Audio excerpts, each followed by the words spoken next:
Bonsoir, bienvenue dans le Seigneur. Je suis richement bénie dans le nom précieux de Jésus. Que sa paix et sa grâce abondent dans vos maisons. Aujourd'hui, nous sommes le 9 août 2018 et je suis venue aujourd'hui partager un message que le Seigneur a mis sur mon cœur en début de cette semaine. Donc, il m'a donné dans un rêve un message sur le Saint-Esprit. Donc, ma vidéo sera intitulée As-tu réellement reçu le Saint-Esprit? Je ne sais pas pour vous, mais vous avez peut-être pu constater qu'autour de nous, il y a beaucoup de personnes qui se réclament être des chrétiens, mais qui n'ont pas la vie de l'esprit. Ces personnes vont à l'église, sont impliquées dans beaucoup de ministères, semblent faire beaucoup de choses pour le Seigneur Jésus de Nazareth, mais en fait ne vivent pas la vie d'esprit, c'est-à-dire ne marchent pas dans la sanctification.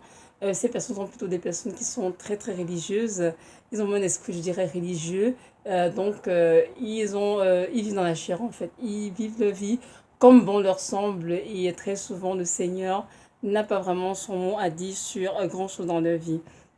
Nous devons savoir évidemment que tous ceux qui ont confessé le Seigneur Jésus-Christ de Nazareth comme Sauveur et Seigneur ont reçu son Esprit Saint en principe, parce que c'est le Saint-Esprit en nous qui fait de nous un enfant de Dieu en fin de compte, parce qu'un enfant de Dieu est vraiment celui qui a reçu du Seigneur le Saint-Esprit. Alors, comment est-ce possible que des chrétiens qui se disent avoir reçu le Saint-Esprit peuvent vivre vraiment de manière aussi charnelle et non pas vraiment une intimité avec le Seigneur, mais sont vraiment plutôt captivés par la mondanité, à l'extrême, je dirais même, et n'ont pas de vie de repentance sincère, et ils s'attendent à ce que le Messie revienne les chercher. Comment est-ce possible? Nous allons voir ensemble dans la parole ce qui se passe pour ces personnes-là qui sont à l'église, qui sont chrétiens, alors qu'en réalité, elles ne sont pas, tout simplement parce qu'elles n'ont pas reçu le Saint-Esprit. Donc, comme j'ai dit tout à l'heure, ma vidéo, le titre est intitulé As-tu réellement reçu le Saint-Esprit? Nous allons lire un texte qui est dans Romains 8, versets 5 à 9, qui dit ceci. Dans Romains 8, versets 5 à 9. Car ceux qui vivent selon la chair s'affectionnent aux choses de la chair, mais ceux qui vivent selon l'esprit s'affectionnent aux choses de l'esprit. Or, l'affection de la chair, c'est la mort, mais l'affection de l'esprit, c'est la vie et la paix. Parce que l'affection de la chair est inimitié contre Dieu, car elle ne se soumet pas à la loi de Dieu. En effet, elle n'en est pas capable. C'est pourquoi ceux qui vivent selon la chair ne peuvent pas plaire à Dieu. Pour vous, vous ne vivez pas selon la chair, mais selon l'esprit, si toutefois l'Esprit de Dieu habite en vous. Mais si quelqu'un n'a pas l'Esprit de Christ, ne lui appartient pas.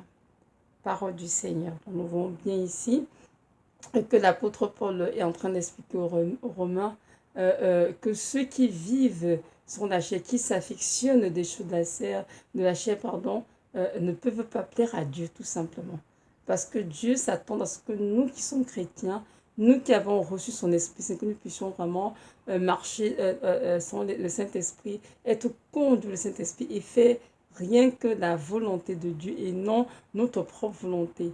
Donc c'est ça. Et Jésus-Christ nous a sauvés par grâce, c'est vrai. C'est vraiment un don gratuit, la vie éternelle. Mais c'est à nous de travailler avec crainte et tremblement notre salut pour nous dépouiller vraiment, par l'aide du Saint-Esprit bien sûr, des œuvres des ténèbres et nous revêtir des âmes de lumière, c'est-à-dire être capable de marcher selon l'esprit et non selon la chair. Alors, le Seigneur dit ici au verset 9, pour vous, vous ne vivez pas selon la chair, mais selon l'esprit, si toutefois l'esprit de Dieu habite en vous. Si toutefois, pourquoi est-ce que Paul a dit cela? Parce qu'il y en a justement, comme j'ai dit tout à l'heure, qui vont à l'église, qui seraient comme être chrétiens, mais en fait, l'esprit de Dieu n'habite pas en eux. C'est la raison pour laquelle ils sont incapables de se soumettre à le Christ. C'est la raison pour laquelle ils sont incapables de marcher dans l'esprit, mais ils ont beau aller à l'église, ils ont beau écouter des enseignements, ils continuent de s'adonner aux choses charnelles, à la mondanité, à tout ce qui est contre la piété. Et évidemment, nous savons tous que cela attriste fortement le cœur du Seigneur. Donc, comment donc reconnaître dans la vie d'un chrétien qu'il a le Saint-Esprit? Nous savons tous qu'on reconnaît un arbre à son fruit, tout simplement, c'est pas compliqué. Si nous avons un manguier dans notre jardin, nous attendons à avoir des mangues, à avoir ce manguier produit des mangues. Si nous avons un citronnier, nous attendons à avoir des citrons. Si nous avons un cerisier, on s'attend à avoir des cerises en, en saison de production. Donc, si nous, en tant que chrétiens, nous reconnaissons des enfants du Seigneur Jésus de Nazareth, nous devons donc porter les fruits, le fruit d'esprit, tout simplement. Nous devons être vraiment marcher à sa suite, être ses imitateurs en toutes choses. Et ces fruits, le fruit d'esprit de notre vie doit être visible par tous en principe, pas les païens comme pas les chrétiens. Ce n'est pas quelque chose de caché, parce que c'est une évidence que oui, cette personne est une chrétienne. Mais de nos jours, on se rend compte que les chrétiens, excusez-moi le terme, lorsqu'on dit qu'on est chrétien, les gens ont plutôt peur. Pourquoi? Parce que beaucoup de gens disent qu'ils sont chrétiens, mais en fait, ils vivent tellement dans la chair. Ils produisent tellement des fruits vraiment qui font rougir, de telle sorte que même les païens ne trouvent même pas de, comment dirais-je, ils n'ont aucune envie de venir à Christ. Parce que de toute façon, les chrétiens, avec le caractère, le comportement, vraiment ne reflètent aucunement la gloire de Dieu. Un enfant de Jésus de Nazareth qui a en lui le Saint-Esprit doit constamment être en train de vouloir plaire à son Dieu et doit vraiment laisser le Seigneur le nettoyer et faire des efforts à le Seigneur pour pouvoir vraiment produire vraiment un fruit digne de repentance. Je vais lire un texte que tout dans Galates, Galates 5, justement, à partir du verset 22 qui parle justement du fruit de l'esprit. On dit, mais le fruit de l'esprit, c'est la charité, la joie, la paix, la patience, la bonté, la bienveillance, la foi, la douceur, le contrôle de soi. Amen.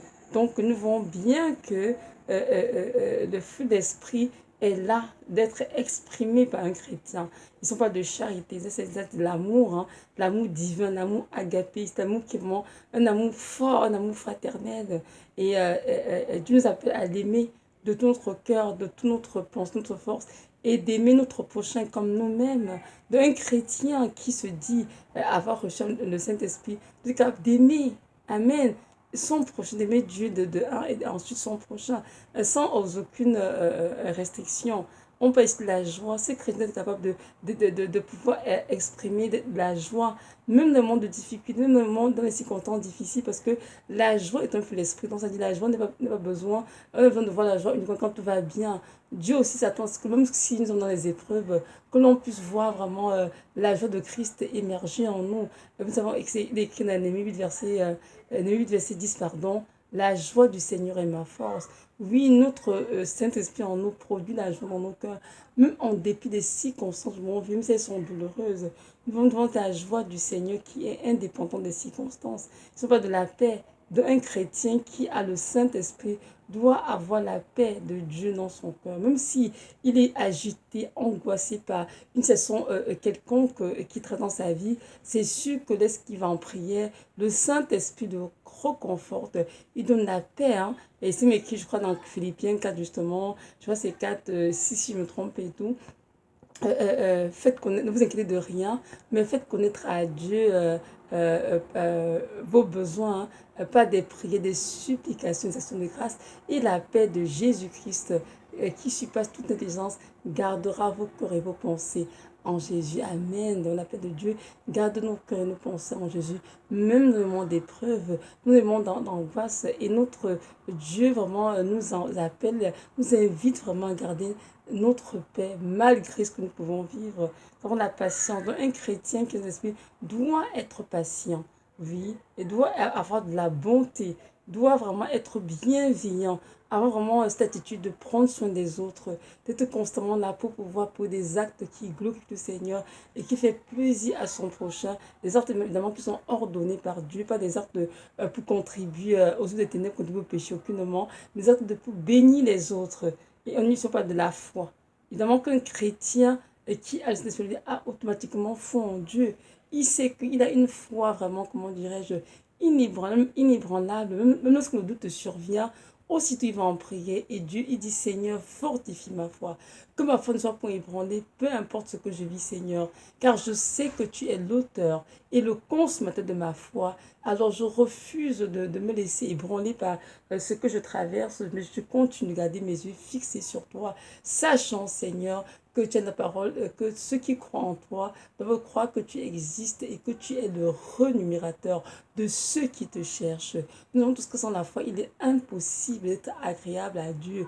D'un enfant de Dieu qui a le Saint-Esprit en lui, a ce souci constant de plaire au Seigneur, d'avoir foi en lui, une foi aveugle, même si tout s'écroule autour de savoir que Seigneur, tu es vivant, je m'attends à toi, tu es ma solution à, et je ne voudrais pas regarder prendre des regards inquiets à gauche et à droite, Seigneur. Donne-moi la grâce, la force, la foi de demeurer ferme dans cette foi que je professe tous les jours. Si on parle encore de la douceur, un moment, s'il vous plaît.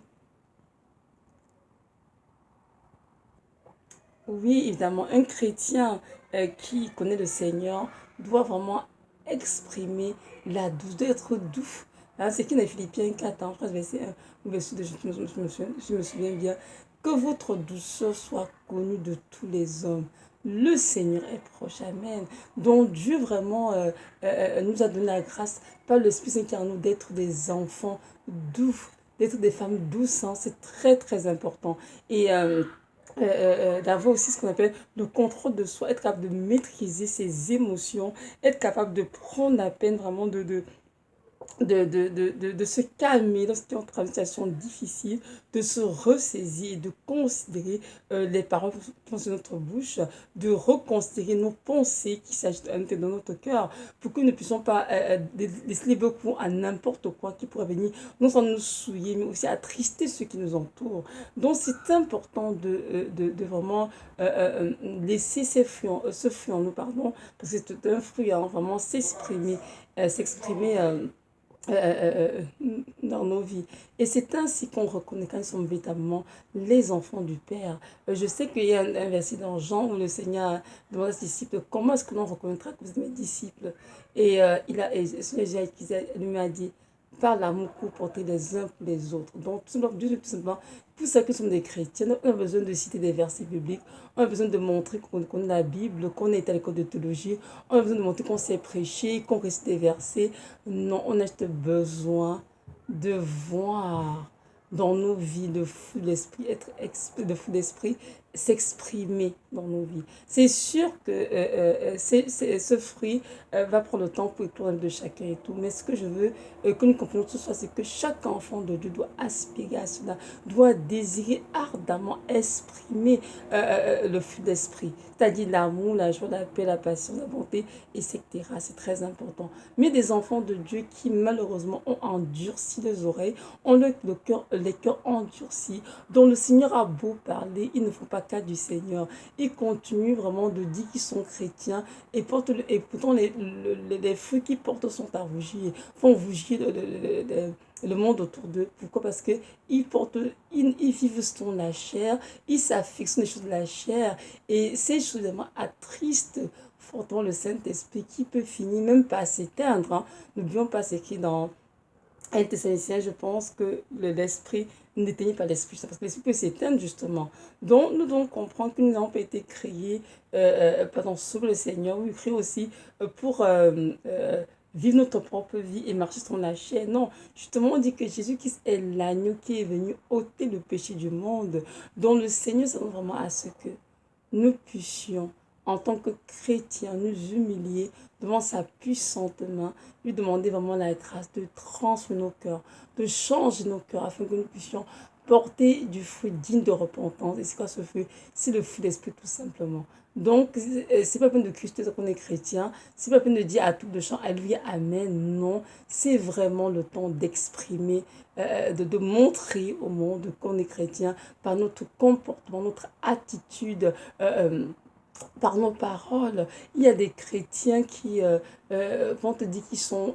doux, ils sont pas colériques, ils sont calmes et tout, c'est pas vrai. Ce sont des personnes qui passent le temps à bouder comme des enfants de 2, 3, 4 ans, alors que ce sont des adultes. Alors comment est-ce possible qu'un chrétien qui a le reçu de l'Esprit de Dieu passe son temps à bouder comme un enfant? Ce n'est pas possible. Si jamais ce genre de choses veut nous atteindre, il faut courir immédiatement dans la présence du Seigneur et dire, Seigneur Jésus, je t'en prie, nettoie mon cœur. Donne-moi la grâce d'être un homme, une femme responsable, de me repentir et d'arrêter de bouder. Parce qu'il y a des gens qui boudent, hein, ils sont là, ils ne disent pas un mot, mais dans le silence, le cœur n'est pas du tout tranquille. Ils sont en train de murmurer à l'intérieur de cœur et pourtant Dieu les voit. Bouder aussi, c'est un péché qui attriste le cœur du Seigneur. Donc arrêtons vraiment de vouloir forcer Dieu ou bien lui faire croire que nous sommes chrétiens. Arrêtons de mentir au Seigneur. Il est vraiment temps que chacun s'asseye et se pose la question, est-ce que j'ai vraiment le Saint-Esprit dans ma vie? Parce que si tu dans ta vie, ton comportement, ton attitude, ton caractère doivent démontrer que tu as le Saint-Esprit en toi. Tu as besoin d'aller à l'école de théologie. Tu n'as pas besoin de faire des formations Saïda. Tu n'as pas besoin de Christ et toi que tu es chrétien à instant des versets bibliques. Non. Juste ton attitude, la façon de te comporter envers ton prochain, envers ta famille, démontre si tu as le Saint-Esprit ou pas, tout simplement. Et même, je dirais, même la crainte que tu as de Dieu. Quel amour as-tu pour le Seigneur? Quelle relation as-tu le Seigneur? Est-ce que c'est une relation d'intimité, d'amour? Parce que tu aimes Dieu pour qui il est véritablement. Tu es un enfant qui tue devant le Seigneur, sachant que Dieu est le Tout-Puissant, le Roi de gloire, et qu'en lui, il n'y a point de variation. Mais tu es un enfant de Dieu qui est tout dans l'orgueil, en train de vouloir imposer ta façon de voir au Seigneur, en train de vouloir forcer le Seigneur à accomplir tes désirs à toi. Ce sont des signes que le Saint-Esprit n'est pas en toi. Parce que c'est un enfant de Dieu qui veut juste connaître de Dieu, par rapport à une chose, par rapport à un projet qui n'a quelque chose qui est en toi de vide. Cet enfant de Dieu peut venir dire, Père, voilà ce qui est dans mon cœur que j'aimerais faire. Mais toi, qu'est-ce que tu en penses, Seigneur? Et le Seigneur a son mot à dire dessus. Et lorsque Dieu donne la réponse à cet enfant de Dieu, il passe son temps à bouder le Seigneur ou à être frustré. Mais il comprend que oui, Seigneur, c'est ça dans toute ma vie. Je vais me soumettre tout simplement et c'est tout. Donc vraiment, il est temps que chacun revoie vraiment sa relation Seigneur et réalise et se dise, est-ce que j'ai vraiment le Saint-Esprit en moi? Parce que je vous dis, il y en a beaucoup qui vont, nos églises sont remplies de chrétiens charnels qui n'ont pas du tout le Saint-Esprit. C'est pour ça qu'ils sont incapables de plaire à Dieu. On a beau prêcher sur la fornication, l'adultère, de ne pas regarder les films mondains, de ne pas regarder des émissions profanes. Ils sont continuellement en train de s'abreuver de ces choses parce qu'ils n'ont pas le Saint-Esprit en eux. Ils n'ont pas assez pour le Seigneur pour pouvoir se soumettre à la volonté de Dieu. Donc, pardon, à la volonté du Seigneur. Et c'est vraiment triste. Mais je vais vraiment nous interpeller ce soir. Elle va juste rester là et se dire, oui, je suis chrétien, je vais à l'église, lire ma Bible, je sais que dans tel mystère, le Seigneur qui vient bientôt, il vient m'enlever. Parce que ceux qui n'ont pas le Saint-Esprit de Dieu ne seront pas enlevés. Ça, c'est une chose qui est certaine. Donc, ce n'est pas quelque chose qu'il faut prendre à léger. Il faut vraiment s'assurer qu'on a vraiment le Saint-Esprit en nous. C'est très important. Et si Saint-Esprit est en nous, le fruit de l'Esprit doit être visible dans nos vies par tous ceux qui nous entourent, tout simplement. Donc, voilà. Je lis un texte qui est dans Romains 8, verset 14, qui dit ceci. Car tous ceux qui sont conduits par l'Esprit de Dieu sont fils de Dieu. Donc, si tu es un enfant de Dieu, Dieu te conduit par l'Esprit de Dieu, non pas par ta propre chair. Ce que tu penses, ce que tu désires, ce que tu estimes croire ou vas même croire, importe très peu pour le Seigneur. Un enfant de Dieu qui est conduit par le Saint-Esprit, son seul désir, c'est de faire la volonté de son Père qui est dans les cieux, tout simplement. Parce qu'en tant que chrétien, notre volonté annuelle est morte. Et même si nous avons des désirs pour les esprits au Seigneur, mais le Seigneur a le droit de dire non à cette chose, de dire oui à ce qu'il veut. Donc, nous devons vivre tous les jours pour plaire à Dieu. Et pour le persévérer, quoi? C'est faire sa volonté et marcher sur l'esprit en tout temps, en tout lieu. Et même si nous tombons, on va juste se repentir sincèrement, demander au Seigneur de nous aider à nous relever et de reprendre la marche de quoi? Sans l'esprit et non la chair. Donc c'est ça. Et nous devons voir qu'il y a des personnes qui ont vraiment en eux beaucoup de choses de la chair. Hein, et c'est tellement visible. Hein, on se demande, mais Seigneur, cette personne va à l'église, mais comment est-ce qu'elle n'arrive pas à être transformée? Mais comme je disais tout à l'heure, Jésus m'a dit, il y en a beaucoup qui vont à l'église, qui sont comme étaient des chrétiens, mais qui en fait ne me connaissent même pas parce qu'ils n'ont pas mon Saint-Esprit, ils sont incapables de se soumettre à la vie de l'Esprit. Donc, c'est ça. Donc, je vais lire ici dans Galates 5 un peu les œuvres de la chair qui sont dans nos vies. Si elles s'expriment tout le temps, c'est que ça montre que le Saint-Esprit, ça montre que nous n'avons pas la vie de l'Esprit. Tout simplement. Soit le Saint-Esprit a été reçu, il était attristé, et oui, il s'est éteint. Donc, je vais lire les 16 œuvres, c'est Galates 5, versets 19 à 20. Non, 19 à 21. Donc, je vais lire. On dit que, car les œuvres de la chair sont évidentes. Ce sont l'adultère, les relations sexuelles illicites, l'impureté, la luxure en bride, l'idolâtrie, la sorcellerie, les inimitiés, les querelles, les jalousies, les animosités, l'esprit de parti, les divisions, les sectes, les envies, les meurtres, l'ivrognerie, les orgies et les choses semblables à celles-là, au sujet desquels je vous prédis, comme je vous ai déjà dit, que ceux qui commettent de telles choses n'hériteront pas le royaume de Dieu.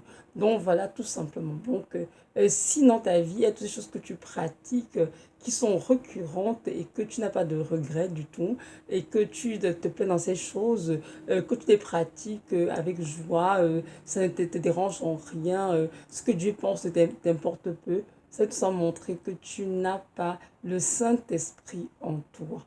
Donc, il est temps que tu arrêtes de te tromper, pas de faux raisonnements, et que tu puisses vraiment prendre la peine de demander au Seigneur de te donner son Saint-Esprit.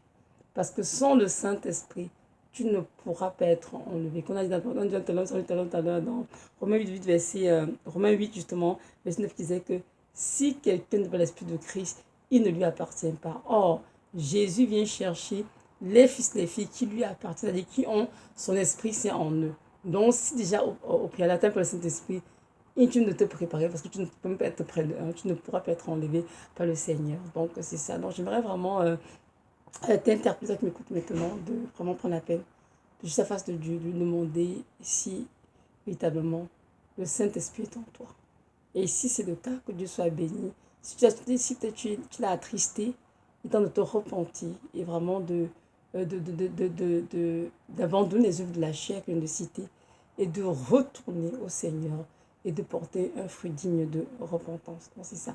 N'oublions surtout pas que notre Seigneur qui se revient bientôt, je suis une église, comme le dit, une église pure, sans ride ni tache, donc c'est-à-dire sans péché tout simplement. Et un chrétien qui pratique les œuvres de la chair, nous sommes tous d'accord que c'est un chrétien qui pratique le péché, une œuvre de Dieu ne pourra pas être enlevée. Donc seulement le temps de ne pas suivre un pasteur, une église, une dénomination, mais c'est le temps vraiment de se remettre en question, de revoir sa conduite, de revoir son cœur, ses pensées et ses paroles pour s'assurer évidemment que oui, en effet, Seigneur, je marche par l'esprit.